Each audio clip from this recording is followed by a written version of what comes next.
Boa tarde. Então vamos chegando agora a comentar o terceiro grau de oração, segundo o livro da vida.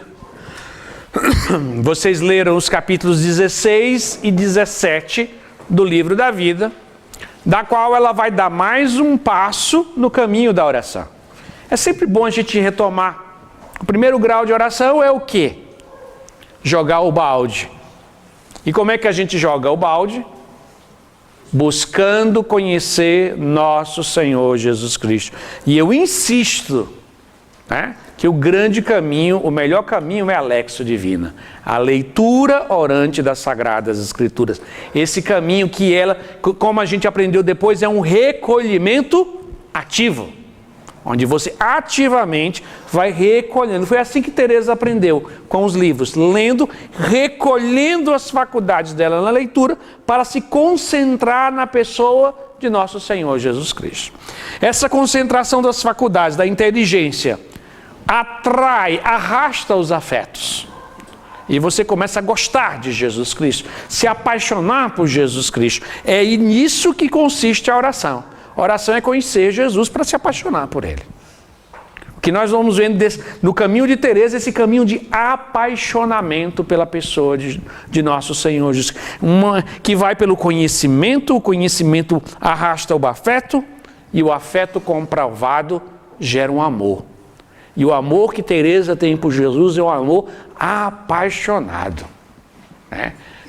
Usando uma expressão que é típica que é uma explicação típica do Bento XVI, quando ele diz que o amor de Jesus por nós é um amor ágape e um amor eros. Ele ama de verdade, com amor de oblação.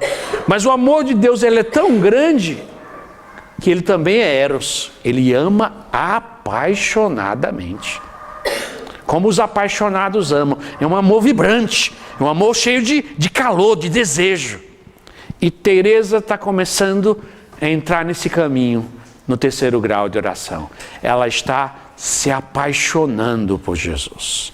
Tu vai vendo que todo o ser dela começa a ser atraído. Ela não só mais ama Jesus, ela não só mais quer fazer a vontade de Jesus, mas ela está, como todo apaixonado, ela está fazendo, como ela diz aqui, eu estou falando desatinos.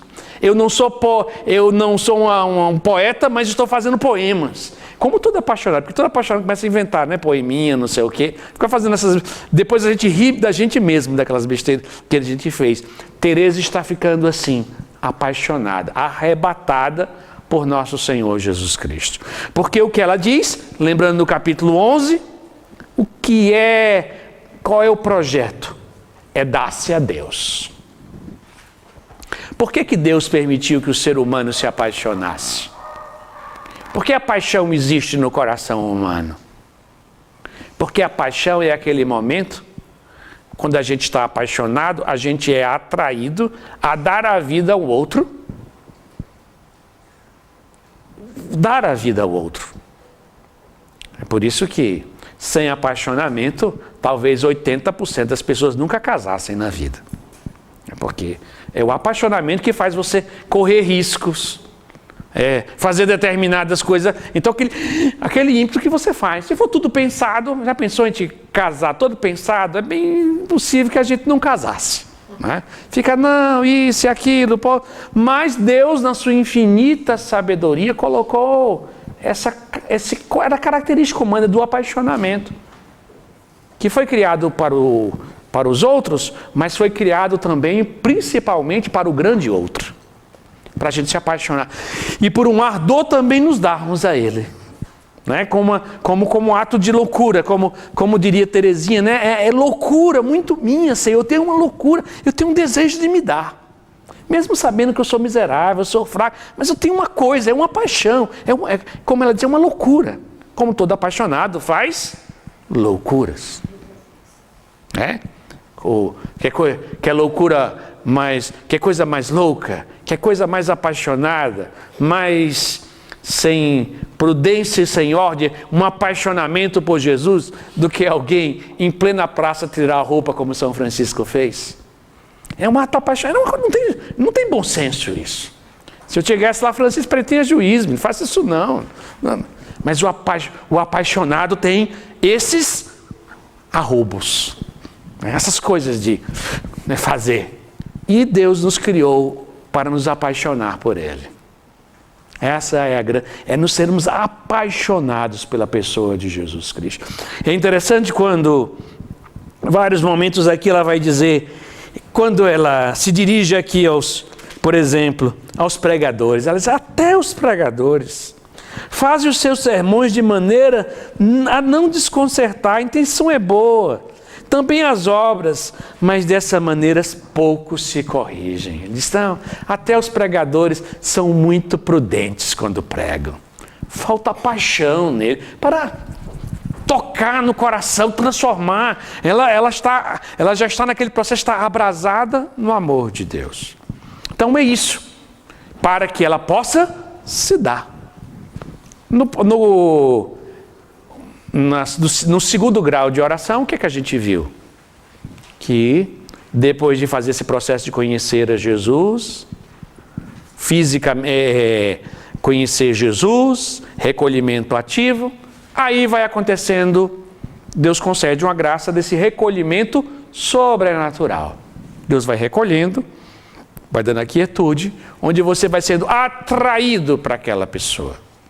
No caso, Jesus Cristo. E você vai, à vontade se atrai àquela pessoa. Há uma grande... Aí nós vimos que existem dois tipos. Os contemplativos afetivos, que tem esse recolhimento, sente esse recolhimento na oração, e aqueles que não têm uma contemplação árida, que tem um recolhimento mais na vida, ele fica com mais vontade de recolhimento, de ficar mais só para rezar, há um maior desejo de... Quando passa o dia todinho junto com todo mundo, o tempo todo, sem ficar só, há um certo incômodo. Eu tenho vontade de ficar só. Não dá para ficar um dia todinho com uma pessoa, com um monte de gente falando o tempo todo. Porque aquilo me incomoda um tempo. Se eu não tiver um tempo para ficar só, nem que seja meia hora, uma hora, aquilo você vai. Mesmo que aquela uma hora você tenha dificuldade de rezar. Mas é um desejo de solidão que se vai se imprimindo na alma. Um desejo de ficar só com uma pessoa, que se chama Jesus. Mesmo que você não sinta nada, mas você é atraído por isso. E se você não fizer aquilo que Teresa disse, tenho tanta pena, tantas pessoas chegaram à oração de quietude, de recolhimento, quantas pessoas são pessoas mais recolhidas, mas não vão adiante. E aí nós entramos agora nas pessoas que vão adiante. Né? Ela começa dizendo aqui, Eus 16:1, segundo parágrafo. A gente já sabe, ela fala no começo do parágrafo, ela vai dizer que é a terceira água, né, um riozinho, que a gente só vai, direcionar a água, já é tudo bem mais fácil, o trabalho é mais dele do que nosso, há trabalho nosso, mas é mínimo, o dele é muito maior. Vai. E ela usa uma expressão sono das faculdades, que nem se perdem, nem de todo, nem percebem como agem. O gosto, a suavidade e o deleite são bem mais em comparação ao grau passado. Aqui a água da graça é posto na garganta da alma. Engraçado como ela é uma pessoa de exemplo prático, né? É posto com a água arrancada aqui dentro, né? Se você não tivesse colocado na garganta, a água já entra direto. Ela é uma imagem, ela é cheia de imagenzinhas, né? Que vão fazendo a gente compreender, mergulhar mais na compreensão. A água já entra direto, é um jato d'água que entra direto na alma, que já enche. E talvez seja bom entender, se a gente lesse o Castelo Interior, isso se enquadra na quinta morada, e lá ela explica melhor. Aqui ela vai mudando aos poucos. No capítulo 17, ela vai chamando já a oração de união. Na verdade, o terceiro grau de oração é a oração de união. União de quê? De vontades. Então preste atenção, vê se eu me faço entender. Nós estamos nos dando a Deus, tentando nos devolver pelo caminho da oração. Qual é a primeira coisa que Deus precisa conquistar em nós? A nossa vontade. Você tem que imaginar como se o seu ser fosse um país. Imagine que o seu ser fosse um país. E no seu país existe uma capital, não tem? Onde são tomadas as decisões. Onde ali se toma todas as decisões é a capital. Onde fica o governo. Aonde fica o governo da nossa alma? Na nossa vontade. Então o que vai acontecer na oração de união é que eu vou conseguir, enfim, dar minha vontade para Deus. Deus vai ser o dono da minha vontade. E é isso que acontece na oração de união. Por isso que a oração de união é a união de a sua vontade com Deus. Mas você vai, na leitura, se você for correndo, você vai descobrir que tem as outras faculdades fazem guerra. Vocês já notaram isso? A memória fica, a inteligência, todo mundo fica fazendo confusão ao redor. Porque o que vai acontecer? Deus vai reconquistar a vontade do seu país, a capital. Mas o interior vai continuar pertencendo à desordem, ao pecado, ao demônio. Como é? Então, Deus ele tomou conta da capital, ele reconquistou a capital, mas o resto do país ainda é dos rebeldes. Por isso que vai existir um conflito muito grande. A vontade pertence a Deus, mas a sua memória não pertence a Deus. A sua afetividade não pertence a Deus. A sua imaginação não pertence a Deus. A sua afetividade não pertence a Deus. A sua sexualidade não pertence a Deus. Esses outros estão todos, e quando eles percebem que Deus reconquistou a vontade, o que é que eles fazem? Aumenta a rebelião. É isso que ela vai dizer, há uma rebelião, a alma se rebela todinha. Por quê? Porque agora a capital pertence a um governo e o interior pertence a outro. E por isso é algo conflitante. Se você for prestar atenção, vocês viram que aquilo que eu falei antes, que as faculdades que ela teve essa oração, esse grau de oração, há 5, 6 anos atrás, mas que Deus bondosamente, naquele dia que ela ia escrever, deu aquela oração para ela, oração de união. E a união da vontade. E aí ela vai experimentar o quê? Os deleites da vontade de estar unida a Deus, o prazer a tudo o que é bom, e depois ela vai descrever toda a rebelião que as outras faculdades fazem na alma, porque não suporta aquilo. A vontade, imagine aquela, é como se tivesse assim, sabe aquela turma que quando a gente é adolescente, a gente tá jogando, é uma turma de rapazes ali, meninos assim, adolescentes que jogando bola, aí um dos rapazes, o primeiro, se apaixona por uma menina e vai namorar com ela, e dessa gente se joga e desmonta o nosso time. Poxa, que cara chato, né?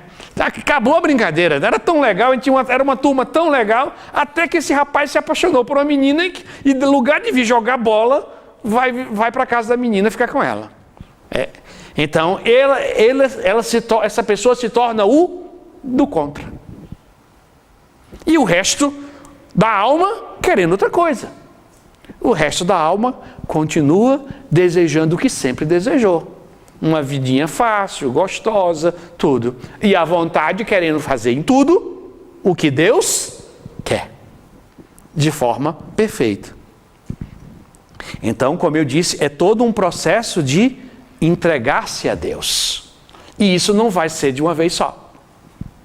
Nós, como eu disse no começo, não somos como a Virgem Maria, que quando diz sim, vai tudo de uma vez.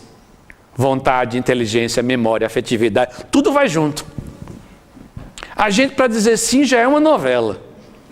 E quando diz sim, não consegue arrastar tudo. É por isso que quantas vezes a gente diz, eu não quero pecar, mas a gente age como quem quer pecar.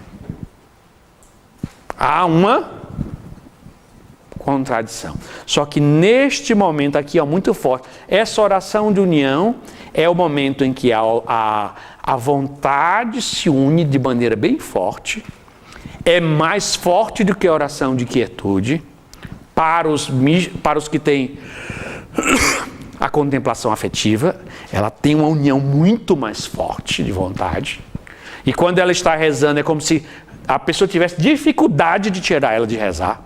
Você tem dificuldade. Se você pegar uma pessoa com oração de união rezando, você tirar ela da oração vai ser difícil. Precisa baixar, balançar, vamos, a pessoa vai andar, como é que chama?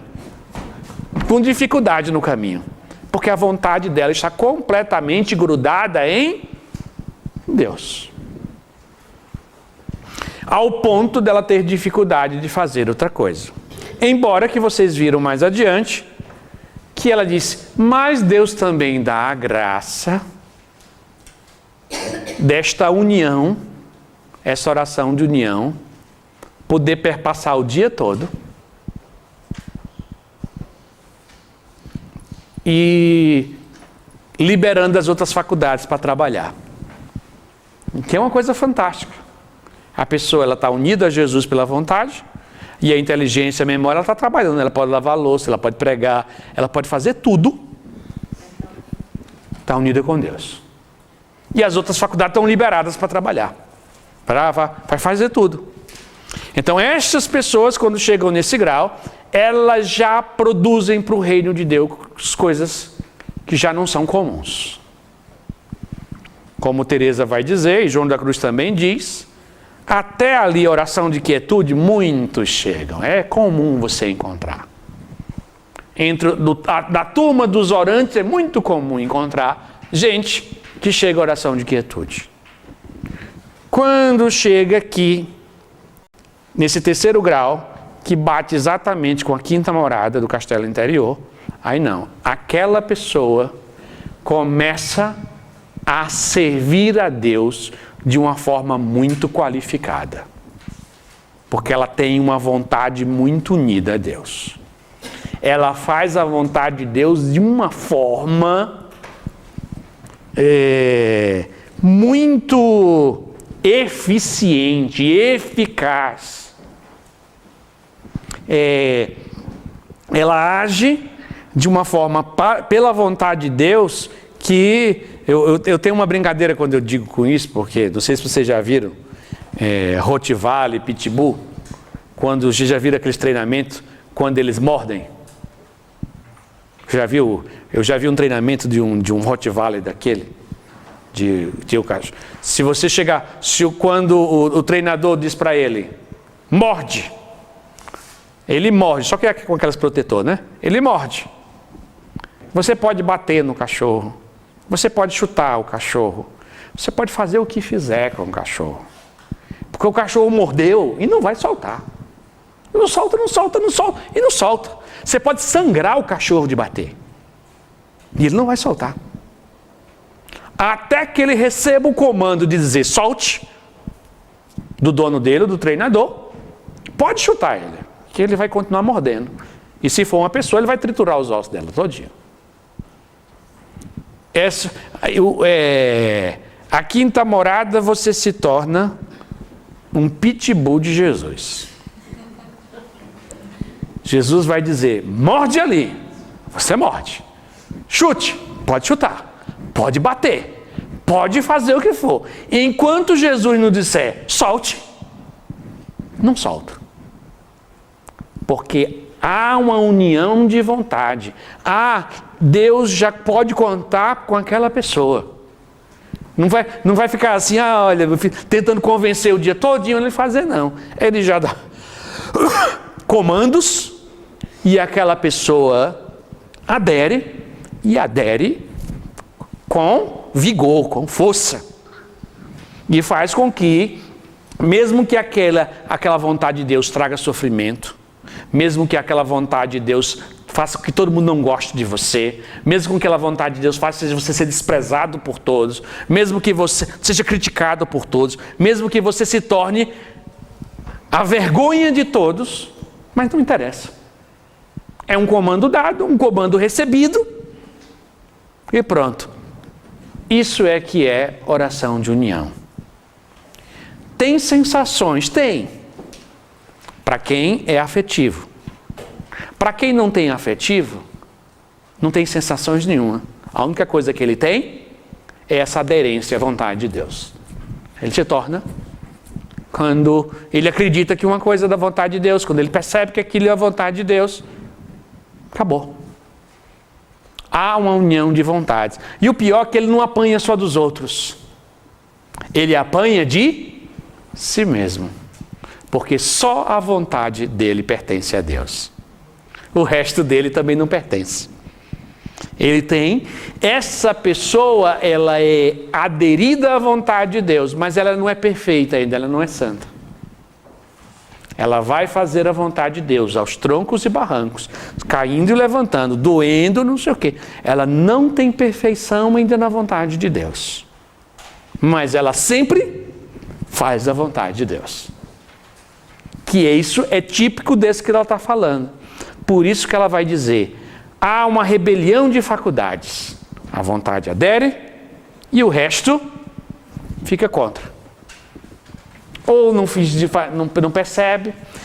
Como ela era uma grande mestra, ela experimentava isso simbolicamente dentro dela. A alma dela era assim.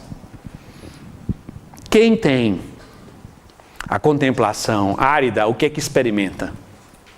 Ele experimenta uma rebelião de faculdades. Uma grande rebelião.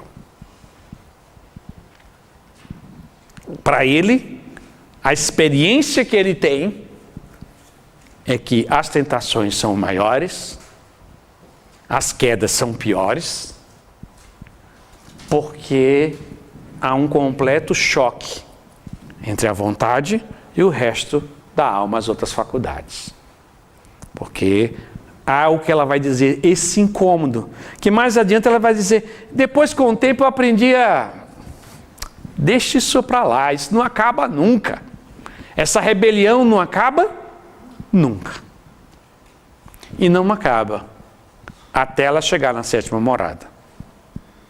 Aí é o momento onde Deus toma conta de tudo. Aí, enfim, vai acontecer o que ela disse no capítulo 11.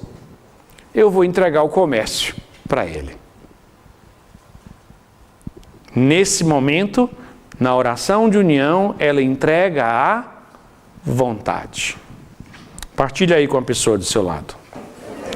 Então, para vermos isso que eu estava falando, número 6, 17, 6, olhem aí. Capítulo 17, número 6. Ela começa dizendo, digo que acontece às vezes. E ela diz, hoje aconteceu. 17, 6. Essa guerra, ela diz, digo que acontece às vezes, mas hoje aconteceu. Lembra que ela, depois que ela recebeu a comunhão nesse dia, ela passou o dia todinho em oração de união. A união dela unida a Jesus e as faculdades dela soltas, rodando pelo mundo, fazendo confusão. E aí ela vai dizer, e por isso tenho bem presente na memória de ver a minha alma se desfazer devido ao desejo de estar por inteiro onde está a maior parte de mim mesma. A minha vontade já está lá. Eu sinto um desejo, é quase um desejo de me desfazer, porque a minha vontade está com Deus. E a parte principal minha, a capital, o que é mais importante, o centro das decisões, as coisas mais preciosas já estão com Deus. Mas sem o poder, porque a memória e a imaginação lhe movem tal guerra que eu não consigo. E como faltam as outras faculdades, estas não valem, mesmo para fazer o mal, nada, só servem para trazer um desassossego. Digo, para fazer o mal, porque elas não têm força nem para conseguir e nem conseguem ficar quietas. Então há essa inquietação. Por isso que eu digo que as orações são simbólicas, é um símbolo do que está acontecendo. Quando ela reza, sente uma vontade unida a Jesus e o resto das faculdades desordenadas. Porque na vida está do mesmo jeito. A vontade está unida a Jesus e as faculdades estão desordenadas. E é interessante, uma pessoa dessa, que está nessa situação, tem mais facilidade, muitas vezes, de se enrolar em alguma queda do que uma pessoa que lá está na segunda, terceira morada, toda certinha, toda boazinha, que se acha muito virtuosa, se acha muito santa, bem piedosinha. Essa pessoa, ela não é provada no grau da tentação do que uma pessoa assim. Porque existe uma rebelião de faculdades. A imaginação insiste em pensar numa coisa que não presta. A memória insiste, instiga e faz com todas as forças, todas as coisas ruins serão lembradas. Sabe, faz um foco bem forte naquilo ali. É uma guerra, porque ela não aceita que a vontade fique unida a Jesus e não esteja mais na turma. Porque elas preferiam como? A vontade do lado de cá. Porque a vontade antes escutava os outros. Vamos pecar? Diz, olha, pecar não. Se é mortal, vamos pelo menos pecar venial. Aí, né, era um acordo. Vamos fazer a vontade de Deus? Não, mas essa é difícil, vamos para cá. A imaginação dá uma sugestão, a memória dá outra, e a vontade diz, não, então vamos fazer um meio termo. E é assim que a gente faz. É assim que normalmente a gente vai negociando. Mas com a oração de união, a vontade saiu da turma. Ele não está mais na turma. A vontade não negocia mais nada. Tudo é conflito. É a mesma coisa se em algum momento, por exemplo, no Brasil, você tentar enfrentar tudo que é, crime organizado, roubo, se quiser resolver tudo de uma vez, vai ter um banho de sangue no Brasil. Porque vai ser uma rebelião completa. Porque cada um já ocupa o seu lugar. Os ladrões daqui, os assassinos de lá, cada um tem seu espacinho. Se um dado momento, hoje, no estado que está, você tentar resolver todas as coisas de uma vez só, e dizer assim, agora não tem negociação nenhuma com o crime, é um banho de sangue e vai ser uma confusão. E na verdade é isso que a união de vontades faz. Rompe tudo. Não. Agora, a partir de hoje, não vai ter mais conversa. Ou é lá ou é cá, ou é lá ou é cá. Ou morre aqui ou morre ali. Conversar, a gente não vai conversar sobre o mal. E a pessoa, ela vai realmente sofrer essa, vamos dizer assim, essa rebelião. A pessoa vai ter sensação que piorou. Não, não é que você piorou. É que você está resolvendo os ninhos de cobra que estão dentro de você.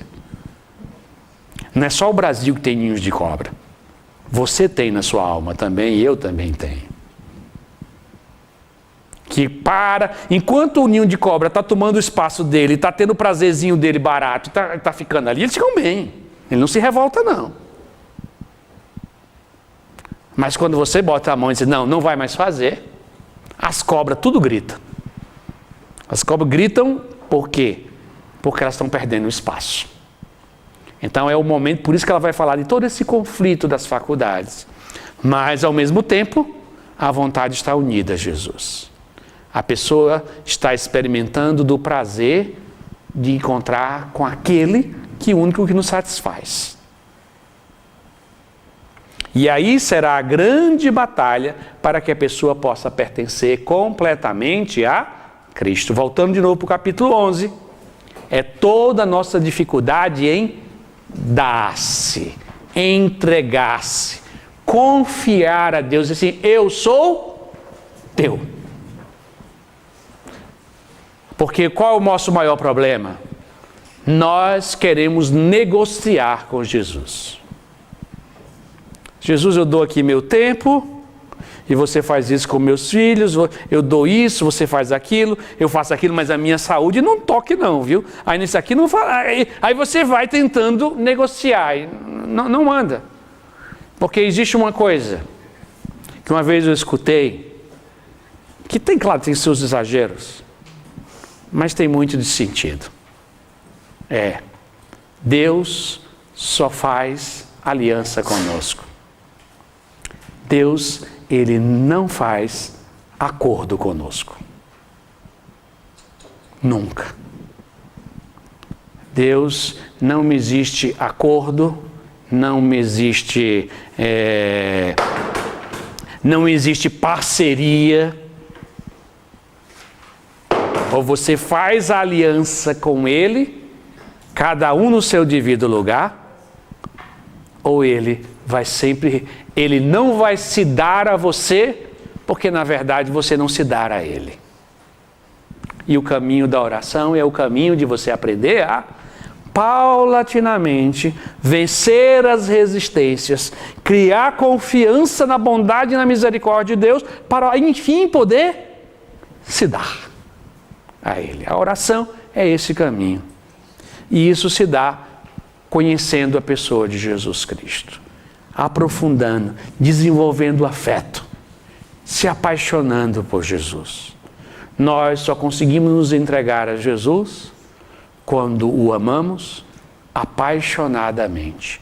Quando descobrimos que se dar a Ele vale mais a pena do que os nossos prazeres, alegrias e propriedades baratas. Quando nós o reconhecemos, não é um ato heróico, é um ato de verdade. Dar-se a Deus é um ato de inteligência. Porque ao conhecermos quem Ele é, descobrimos que só seremos felizes se nos entregarmos completamente a Ele. Que Santa Teresa, que todos os santos do céu, e principalmente a Virgem Maria, nos ensine aquilo que ela fez de uma só vez, com toda a sua alma. A gente, ao longo do processo, também um dia possa dizer com todo o nosso ser: eis aqui o escravo do Senhor, faça-se em mim segundo a vossa palavra. Amém.